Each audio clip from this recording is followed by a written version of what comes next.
السلام علیکم ورحمۃ وبرکاتہ۔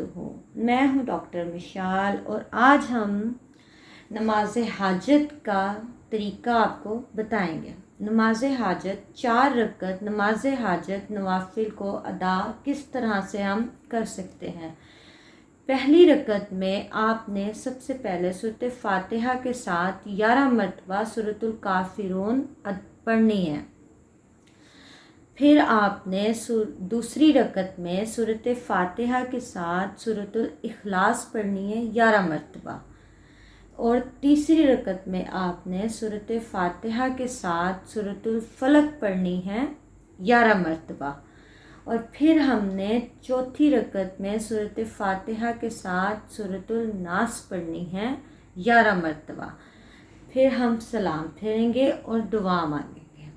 یہ طریقہ ہے نماز حاجت ادا کرنے کا۔ شکریہ، اللہ حافظ۔